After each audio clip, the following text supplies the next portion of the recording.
Biocentrismo, Robert Lanza, 2009.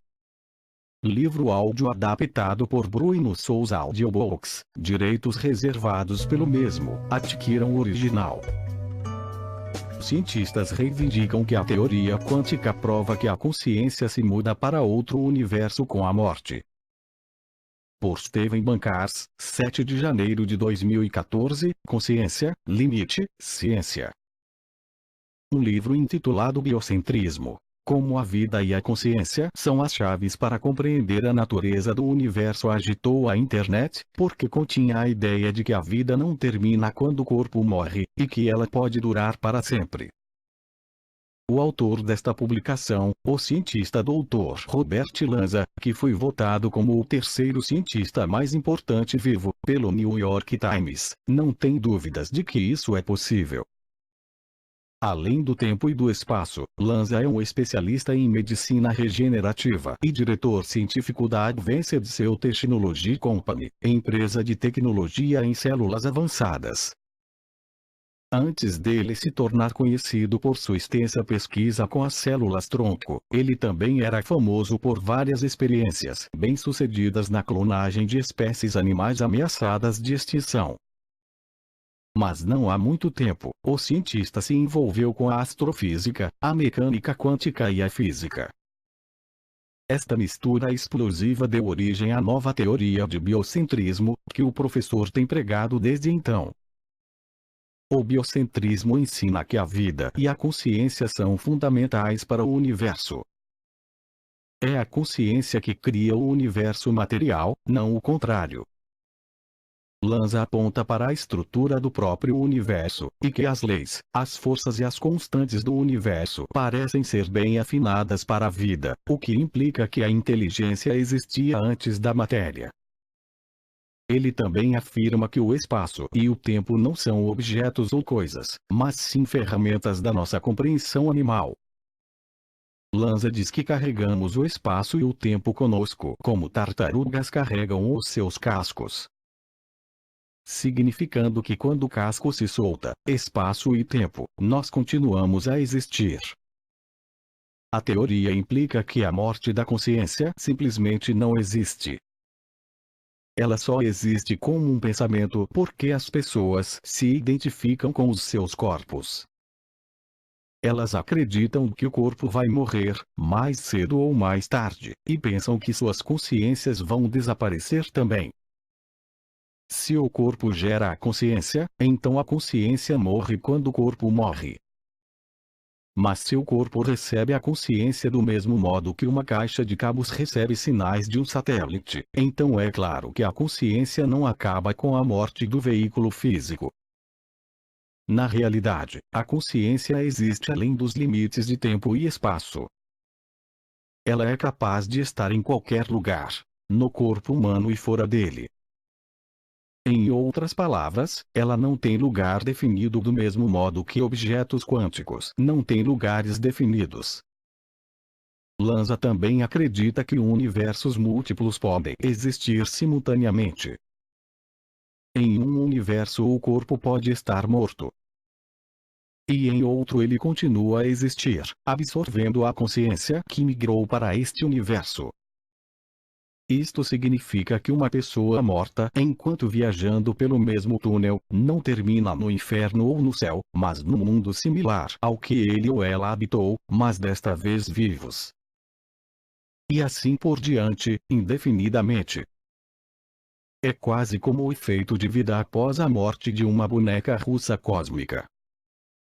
Vários mundos. Esta teoria esperançosa, mas extremamente controversa de Lanza, tem muitos adeptos involuntários, não apenas meros mortais que querem viver para sempre, mas também alguns cientistas bem conhecidos. São físicos e astrofísicos que tendem a concordar com a existência de mundos paralelos e que sugerem a possibilidade de múltiplos universos. Multiverso, multiuniverso, como é chamado um conceito científico, que eles defendem. Eles acreditam que não existem leis da física que impossibilitem a existência de mundos paralelos.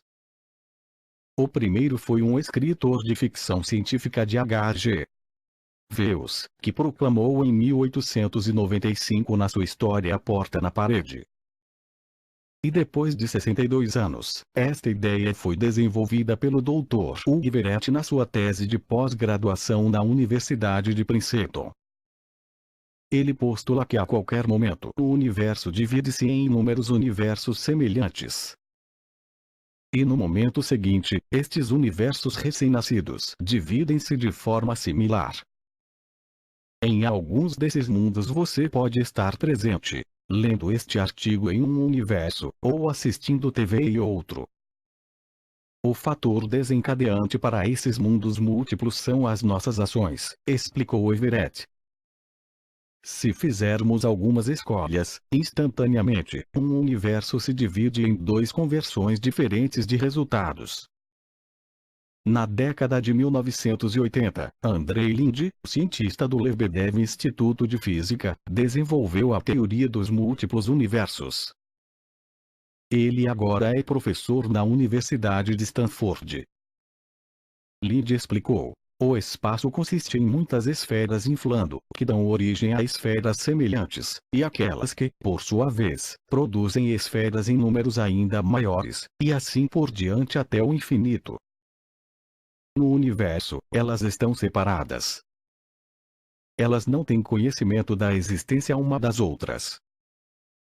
Mas elas representam partes do mesmo universo físico. O fato de que o nosso universo não está sozinho é suportado por dados recebidos do telescópio espacial Planck. Usando os dados, os cientistas criaram um mapa mais exato do fundo de micro-ondas, a radiação de fundo chamada de relíquia cósmica, que manteve-se desde o início do nosso universo. Eles também descobriram que o universo tem um monte de recessos escuros, representados por alguns buracos e extensas lacunas. Livro áudio adaptado por Bruno Souza Audiobooks, direitos reservados pelo mesmo, adquiram o original. A física teórica Laura Mersini Loughton da Universidade da Carolina do Norte com seus colegas argumentam: as anomalias das micro-ondas do plano de fundo existem devido ao fato de que nosso universo é influenciado por outros universos existentes nas proximidades. E os buracos e as lacunas são um resultado direto de ataques dos universos vizinhos. Alma, então há abundância de lugares ou de outros universos para onde a nossa alma poderia migrar depois da morte, de acordo com a teoria do neobiocentrismo. Mas a alma existe. Há qualquer teoria científica da consciência que poderia acomodar tal afirmação? De acordo com o Dr. Stuart Hameroff, uma experiência de quase morte acontece quando a informação quântica que habita o sistema nervoso deixa o corpo e se dissipa para o universo. Ao contrário dos materialistas contas de consciência, Dr. Hameroff oferece uma explicação alternativa da consciência que talvez possa apelar para a mente racional científica e para as intuições pessoais. A consciência reside, de acordo com Stuart e com o físico britânico Sir Roger Penrose, nos microtúbulos das células cerebrais, que são os principais locais de processamento quântico. Após a morte, esta informação é liberada do seu corpo, significando que a sua consciência vai com ela. Eles argumentaram que a nossa experiência de consciência é o resultado dos efeitos de gravidade quântica nestes microtúbulos, uma teoria que eles renomearam como a redução objetiva orquestrada, OR. A consciência, ou pelo menos a protoconsciência, é teorizada por eles como sendo uma propriedade fundamental do universo, presente até mesmo no primeiro momento do universo durante o Big Bang. No esquema tal, a experiência protoconsciente é uma propriedade básica da realidade física acessível a um processo quântico associado com a atividade do cérebro. Nossas almas na verdade são construídas a partir da própria fábrica do universo, e podem ter existido desde o início dos tempos. Nossos cérebros são apenas receptores e amplificadores para a protoconsciência que é intrínseca à fabricação do espaço-tempo. então há realmente uma parte da sua consciência que é imaterial e vai viver após a morte de seu corpo físico? Dr. Amirov disse ao documentário do canal de ciência através do buraco de minhoca. Digamos que o coração pare de bater, o sangue pare de fluir, os microtúbulos perdem seu estado quântico. A informação quântica dentro dos microtúbulos não é destruída, não pode ser destruída, ela apenas se distribui e se dissipa para o universo em geral. Robert Lanza gostaria de acrescentar aqui que isto não só existe no universo, talvez exista em outro universo.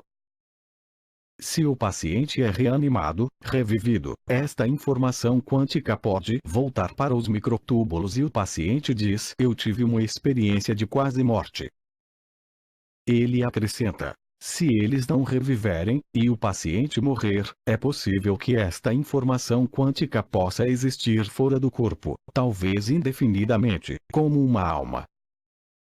Este relato da consciência quântica explica coisas como as experiências de quase morte, projeção astral, experiências fora do corpo, e até mesmo reencarnação sem a necessidade de apelar para a ideologia religiosa. A energia da sua consciência é potencialmente reciclada e volta para um corpo diferente em algum ponto, e nesse meio tempo ela existe fora do corpo físico em algum outro nível de realidade, possivelmente em outro universo. Livro áudio adaptado por Bruno Souza Audiobooks, direitos reservados pelo mesmo, adquiram o original. Biocentrismo, Robert Lanza, 2009. Para grande parte dos cientistas a ideia de vida após a morte pode parecer algo absurdo, místico e extremamente improvável. No entanto, uma parcela de cientistas, recentemente, procuram se apoiar em conceitos da física quântica, para demonstrar uma possível existência da vida após a morte biológica. Na lista se encontra Robert Lanza, médico e fundador do biocentrismo, que coloca a consciência como fundamental e criadora do universo, ao contrário da ideia clássica, onde o universo cria a vida. Formação e recepção científica. Lanza, pelo menos antes de lançar a sua teoria apelidada de biocentrismo, 2007, participou de diversas pesquisas da abordagem tradicional da ciência, incluindo pesquisas em psicologia, da linha behaviorista, juntamente com Skinner, com diversos artigos publicados na Science, uma das principais revistas da ciência tradicional. Além da psicologia, Lanza realizou pesquisas na área da biologia, de células-tronco, com o intuito de curar certos tipos de cegueira. No entanto, em 2007, o cientista propôs a ideia de biocentrismo na revista literária The American Scholar. Em 2009, publica oficialmente o livro Biocentrismo. Como a vida e a consciência são a chave para compreendermos a verdadeira natureza do universo. Tradução livre. A recepção negativa da comunidade científica com as suas ideias não foi consensual. O médico Nobel, já falecido, 2012, Edward Donald Thomas, fez uma declaração positiva para a revista Forbes, em 2007. Outros cientistas, como o físico lavriense Krauss, alegaram que a ideia, filosoficamente falando, pode ser interessante, mas não é testável cientificamente. Wikipedia. Alguns, de forma mais negativa, como Dr. Vinod Vadavan, acusaram Lanza de pseudocientista e de aproveitador, por fazer uma parceria com o médico Deepak Chopra, com o simples intuito de alavancar suas vendas. Apesar das críticas, vamos conhecer melhor a teoria de Robert Lanza. Se ela provocou e ainda provocará uma revolução científica, já se pode se afirmar que, no mínimo, trouxe uma discussão nos meios científicos sobre um assunto tão polêmico e tabu, que é a morte. Biocentrismo e vida após a morte. O biocentrismo, definido por Lanza, defende que o universo provém da consciência e, sem ela, ele não poderia existir. Para sustentar esta ideia, o biocentrismo se apoia no experimento da dupla fenda, onde o elétron é determinado como partícula, pelo fato de medi-lo, uma vez que o elétron se comporta como ondas de possibilidades, até o momento em que se procura saber a sua localização exata. Tal experimento deu origem ao enunciado da mecânica quântica, chamado de princípio da incerteza, onde as nossas observações provocariam algum efeito no mundo atômico. Além da dupla fenda, Lanza afirma que o biocentrismo é semelhante à ideia de múltiplos universos, evocando a noção de que é possível a existência da consciência em outros mundos, uma vez que haveria um número infindável de universos que existem simultaneamente ao nosso. Segundo o cientista, a morte seria uma ilusão criada pela nossa mente, pois, a vida, para Robert, transcende a linearidade a qual estamos acostumados em observá-la. Segundo ele, a morte é uma crença, assim o tempo e o espaço não existiriam de fato, objetivamente, mas seriam apenas ferramentas da nossa mente, para a compreensão do universo. O princípio antrópico cosmológico também é base para o biocentrismo de Lanza, ou seja, a nossa existência não surge ao acaso, pelo contrário, é proposital. A vida e a biologia, por sua vez, criariam a realidade, sem a noção linear e limitante que costumamos assumir. Ainda, de acordo com o médico, a morte apenas existe como conceito, ensinado pelas gerações, e, portanto, não pode existir em qualquer sentido real. Em contraposição, a vida seria apenas um fragmento de tempo. Este, por sua vez, daria simplesmente um rebote quando morremos, fisicamente, a novas possibilidades. A vida, portanto, não se trata de um tempo, passado, presente e futuro. Aqui, sem a nossa consciência, espaço e tempo não têm valor algum. Desta forma, quando morremos, a nossa mente não poderia deixar de existir, pois ela faria parte do universo, assim uma parte da mente poderia ser imortal. Os 7 princípios. A teoria do biocentrismo se baseia em 7 princípios. 1. O espaço e o tempo não são realidades absolutas, portanto, a realidade externa seria um processo de percepção e de criação da consciência. 2. As nossas percepções externas e internas estão ligadas, de forma profunda, não podendo se divorciar uma da outra. 3. O comportamento das partículas subatômicas está ligado com a presença de um observador consciente. Sem esta presença, as partículas existem, no melhor dos casos, em um estado indeterminado de probabilidade de onda. 4. Sem consciência, a matéria permanece em um estado indeterminado de probabilidade. A consciência precede o universo. 5. A vida cria o universo, e não o contrário, como estabelecido pela ciência tradicional. 6. O tempo não tem real existência fora da percepção humana. 7. O espaço, assim como o tempo, não é um objeto. O espaço é uma forma de compreensão e não existe por conta própria. Revolução científica. É verdade que a física quântica revolucionou o nosso modo de compreender o universo e de pensar cientificamente.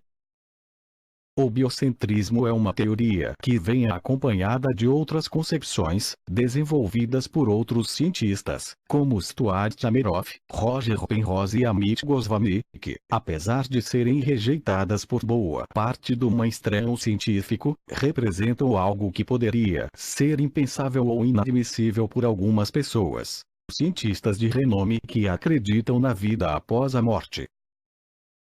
Estamos explorando o universo, de uma forma ou de outra, desde que nos conhecemos por gente. Os antigos egípcios já observavam os astros e, baseados neles, formularam um calendário de 365 dias, como o nosso. Na Idade Média, a discussão era se a Terra era, como pregava a Igreja Católica, o centro do sistema solar ou se nosso planeta era apenas mais um, com a pequena diferença de que nós moramos aqui. Passados esses questionamentos, a ciência atual enfrenta outras perguntas sem respostas, tão ou mais importantes do que as que atormentavam Galileu Galileu, Nicolau Copérnico e companhia. Entretanto, não é apenas no campo espacial que o mundo científico ainda desconhece a resposta para perguntas tão fundamentais como o que é o tempo. Até mesmo a nossa própria condição humana nos traz um pouco de mistério.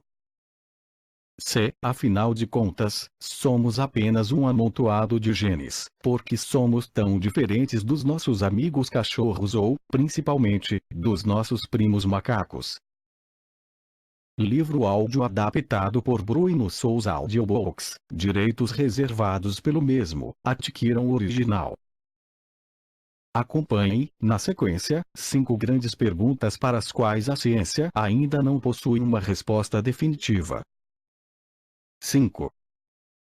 Qual é a natureza da matéria e da energia escuras?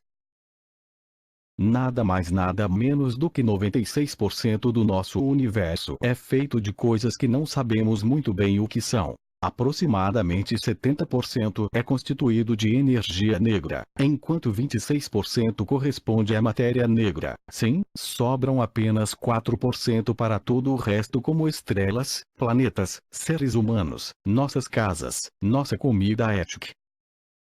A matéria e a energia escura são, de uma maneira geral, soluções propostas para explicar alguns fenômenos gravitacionais e, até onde sabemos, são coisas distintas. O enigma vem do fato de que só sabemos de sua existência por meios indiretos, ao observar seus efeitos sobre o universo e ao tentar deduzir suas propriedades a partir deles. Matéria escura é finalmente encontrada. Está em todos os lugares. A matéria escura foi proposta nos anos 1930 por Fritz Zwicky, cuja pesquisa resultou na constatação de que a energia da matéria luminosa contribui com menos de 1% da densidade média de energia do universo. Certamente existe mais matéria nas galáxias que não emite luz, mas as evidências indicam que há um limite máximo para a matéria normal, aquela feita de átomos, como eu, você, seu cachorro, presente no universo. Evidências apontam que, no máximo, 5% da densidade de massa-energia do universo e 20% da massa dos aglomerados está na forma de átomos. É aí que entra a matéria escura. Muitos físicos e astrônomos acreditam que ela seja uma nova partícula ainda não detectada por aceleradores de partículas ou por raios cósmicos. Para ser uma partícula de matéria escura, é preciso que tenha muita massa, mais do que o nêutron, e interaja de maneira tímida com a matéria normal, de forma que dificilmente reaja produzindo luz. Aparentemente, a matéria escura é responsável pelas estruturas que vemos no universo, como galáxias e aglomerados, ou seja, é ela que segura estes objetos imensos, não deixando que se desfaçam. Já a energia escura tem sua origem nos trabalhos para entender a expansão acelerada do universo. Uma das especulações é que a aceleração é consequência de uma nova forma de matéria, que também não foi detectada até agora. Sabemos, no entanto, de que se trata de uma energia porque ela contribui com cerca de 70% da energia total do universo. Se descobrirmos o que é, podemos então trocar o nome para algo menos misterioso. Matéria escura no espaço confunde cientistas em termos gerais, a matéria escura atrai e a energia escura repele. A matéria é usada para explicar uma atração gravitacional maior que a esperada, enquanto a energia revela uma atração gravitacional negativa. Os maiores cientistas do nosso tempo trabalham no problema e nossa melhor tecnologia está examinando o cosmos, mas, por enquanto, não há outra explicação para os efeitos que observamos. A matéria escura e a energia escura são reais. Só que não sabemos muito mais do que isso. 4. Estamos sozinhos no universo.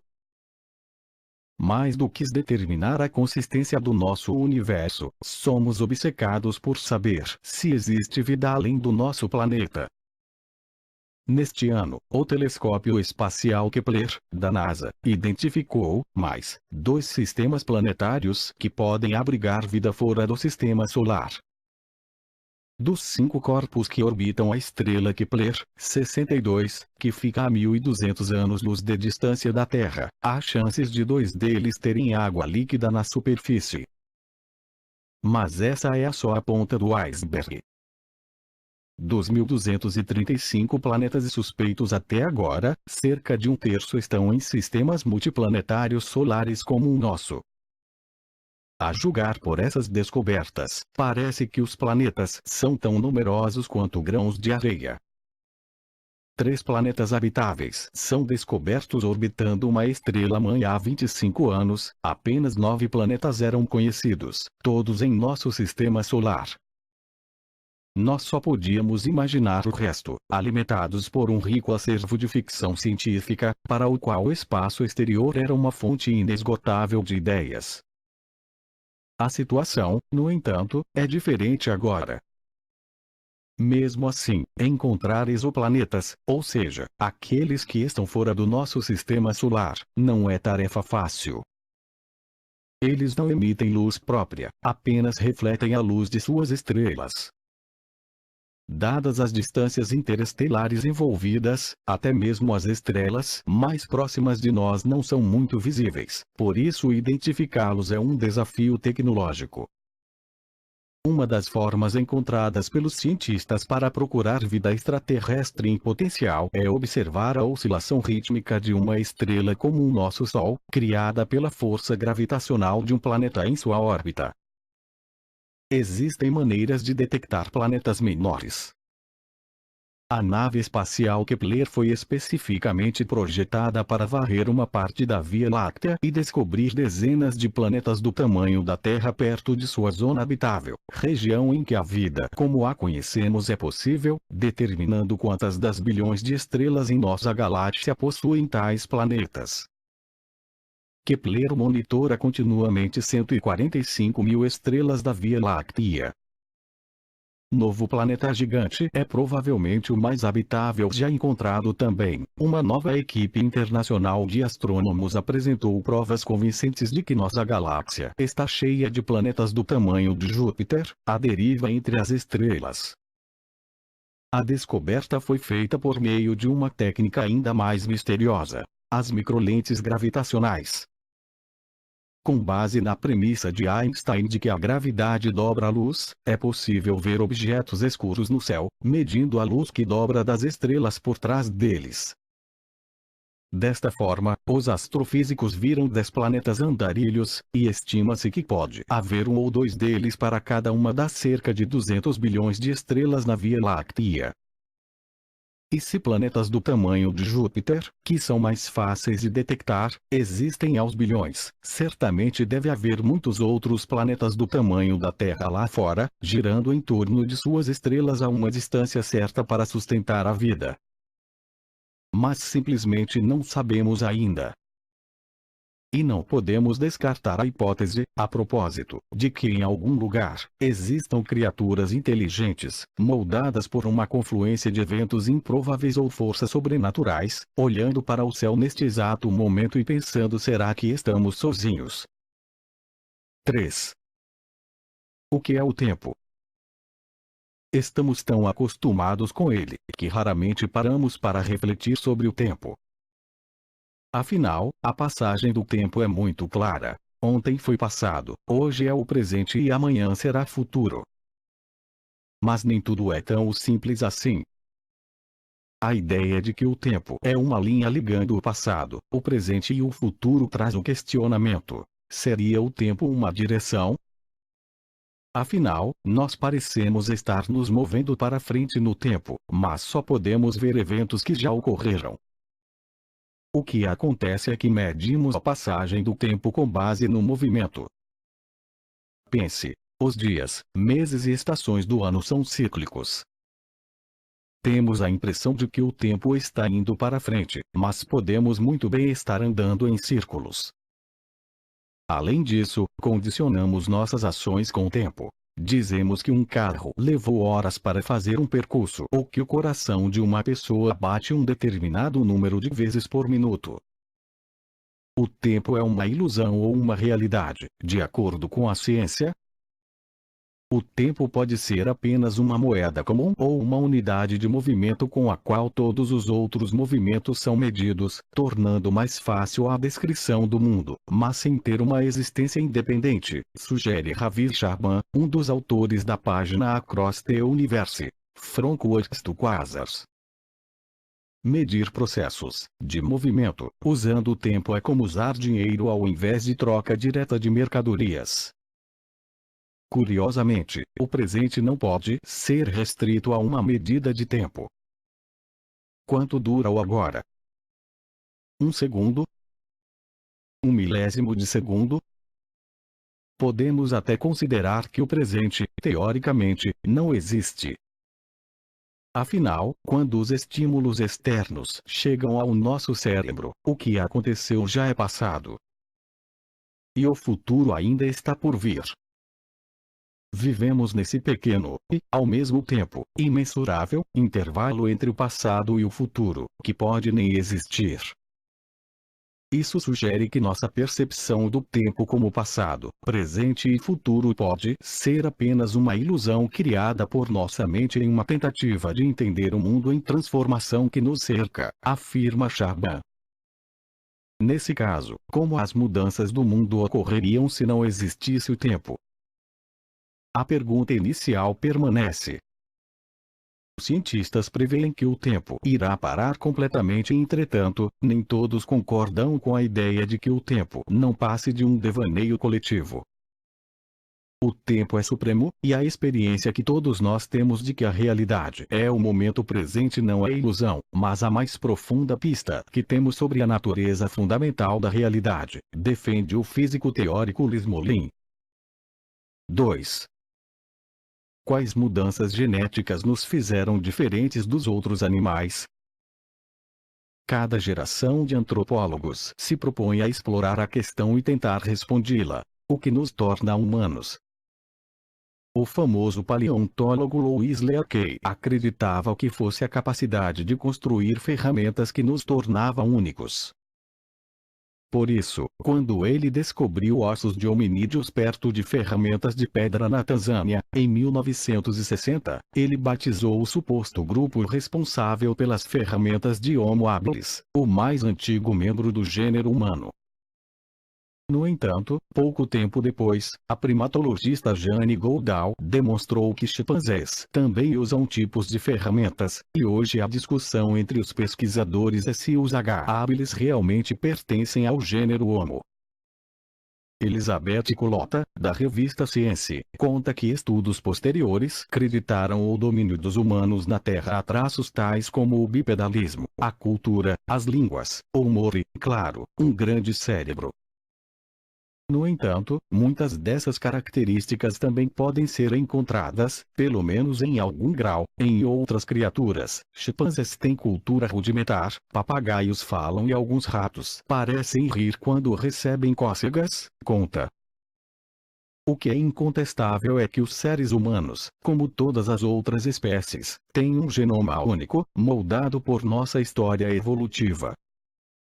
Com o genoma humano já mapeado e os dados sobre o genoma dos primatas começando a surgir, estamos entrando em uma era na qual pode se tornar possível identificar as mudanças genéticas que ajudam a nos separar de nossos parentes mais próximos.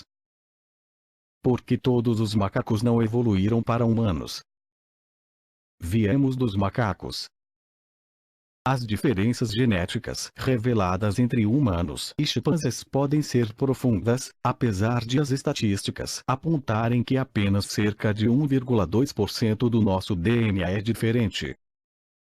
Isso porque uma simples mudança de 1% pode afetar milhares de genes, e a diferença percentual se torna muito maior se você contar as inserções e deleções de cada um. Mesmo se nós conhecermos os 40 milhões de sequências diferentes entre humanos e chimpanzés, o que elas significam?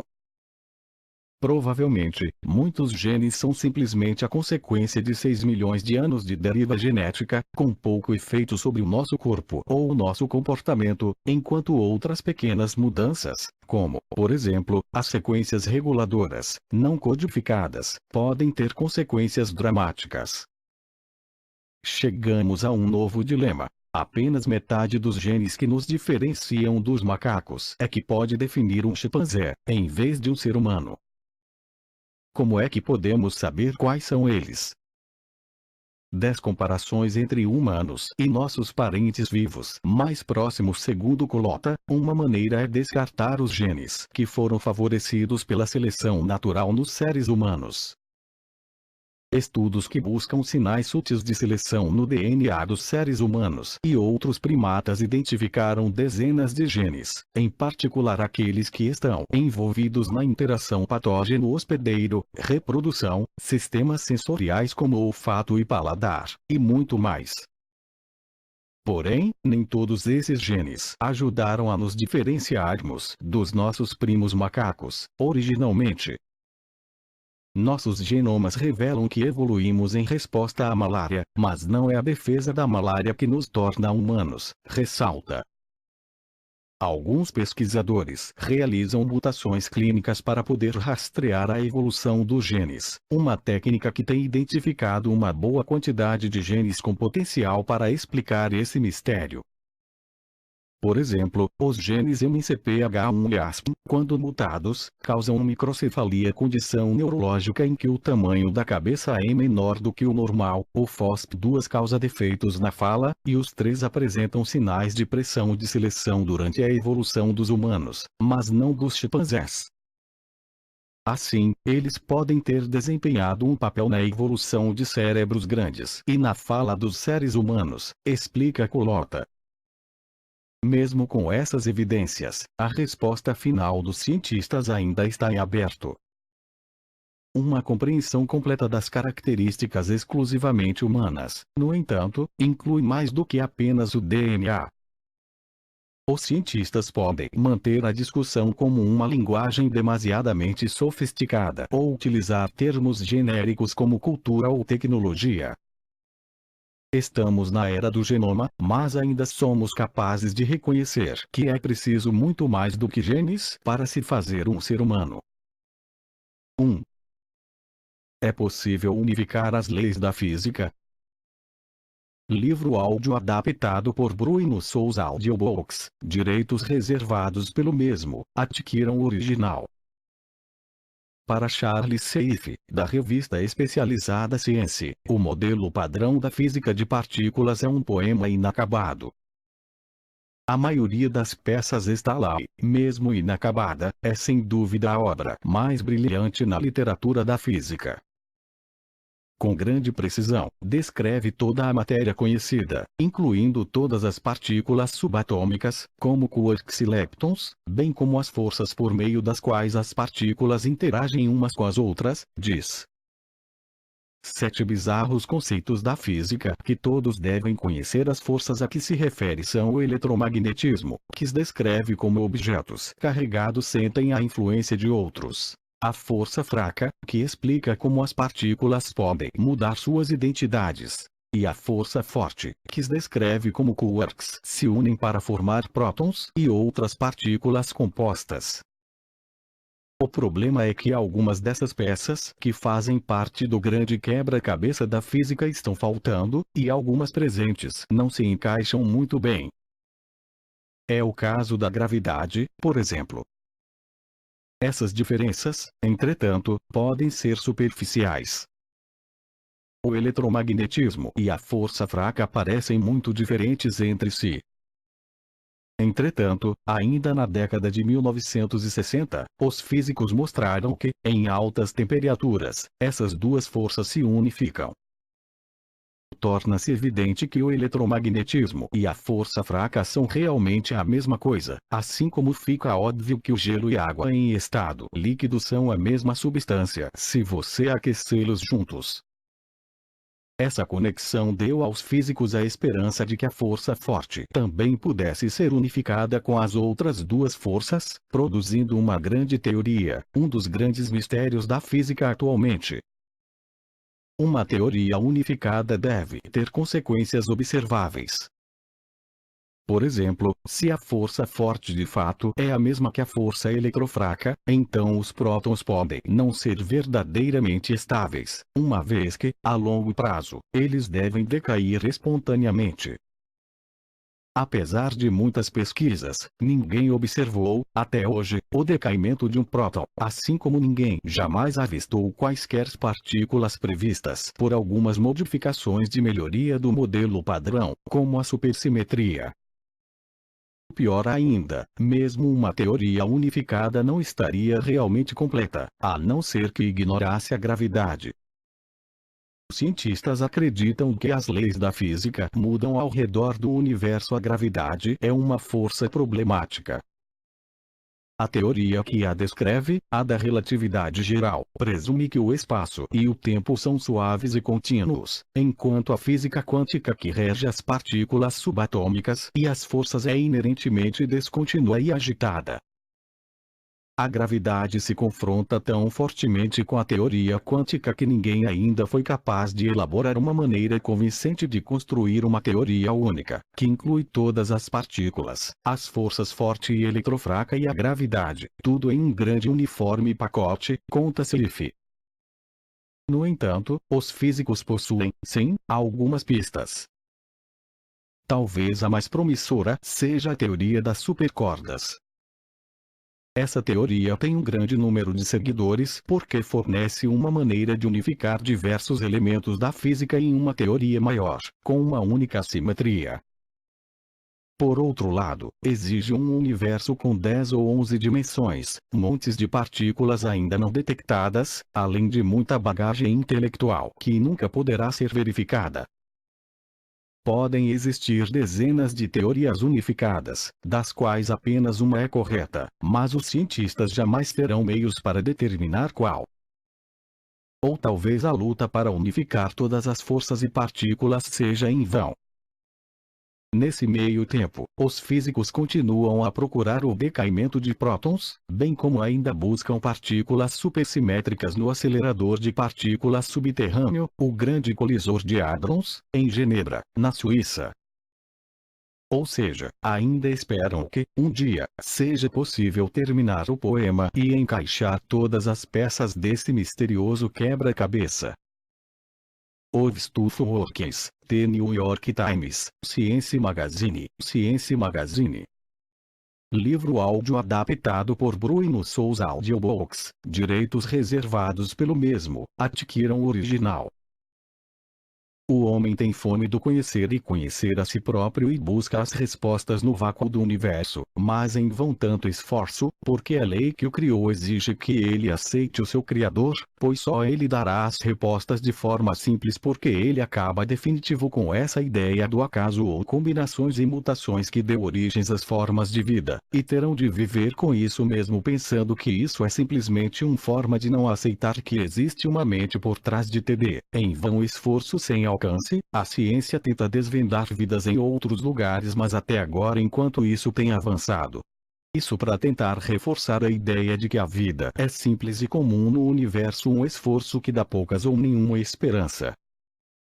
Não se trata de um milagre, e sim da força universal criadora, mesmo que relute em não aceitar, mas também não provará o contrário, porque pro homem terreno existe limites até mesmo de conhecer do desvendar, porque está ele limitado no seu pequeno planeta face ao que existe lá fora e entendeu que lá esta é a prova mais completa possível de sua própria realidade, impossível negar e tentar enxergar por outro ângulo.